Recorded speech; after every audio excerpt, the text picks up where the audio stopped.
2019 നിയമമായ citizenship amendment act പ്രകാരം 16 പേർക്ക് പൗരത്വം നൽകിക്കൊണ്ട് കേന്ദ്ര ഗവൺമെന്റ് നിയമം നടപ്പാക്കുന്നതിന് തുടക്കം കുറിച്ചു.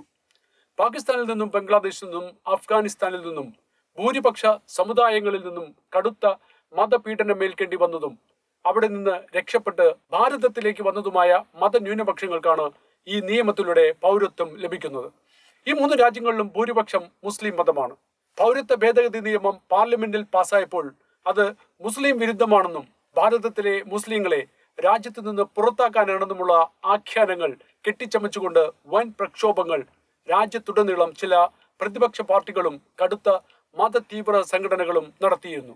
സിഎയിൽ ഒരിടത്തും മുസ്ലിം വിരുദ്ധ നിർദ്ദേശങ്ങളില്ല എന്നതു മാത്രമല്ല, ഇത് പൗരത്വം നൽകാൻ വേണ്ടി മാത്രമുള്ളതാണെന്ന് പ്രധാനമന്ത്രി പലതവണ ആവർത്തിച്ചിട്ടും മുൻകൂട്ടി നിശ്ചയിച്ച പ്രക്ഷോഭങ്ങൾ നടന്നുകൊണ്ടിരുന്നു. കരുതിക്കൂട്ടി തെറ്റിദ്ധാരണകൾ ഉണ്ടാക്കി രാജ്യത്ത് രാഷ്ട്രീയ അട്ടിമറി സൃഷ്ടിക്കുവാനുള്ള കുതന്ത്രങ്ങളായിരുന്നു ഇതിന്റെയൊക്കെ പിന്നിൽ.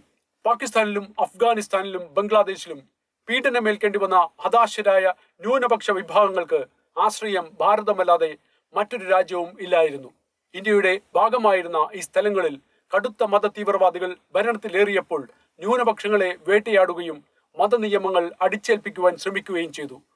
തത്ഫലമായി അവിടെ നിന്നും പലായനം ചെയ്യേണ്ടി വന്നവർക്ക് നൽകിയ പരിഗണനയാണ് ഇവിടെയുള്ള കപട രാഷ്ട്രീയക്കാരും മാധ്യമങ്ങളും മുസ്ലിം വിരുദ്ധതയായി ചിത്രീകരിച്ചത്.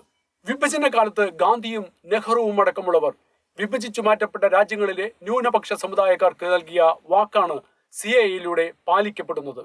ഓടിച്ചവനും ഓടേണ്ടി വന്നവനും തുല്യ പരിഗണന വേണമെന്ന വിചിത്രമായ വാദമാണ് സിഎഎ വിരുദ്ധതയുടെ പുറകിൽ പ്രവർത്തിക്കുന്നത്. ജയ് ഹിന്ദ്.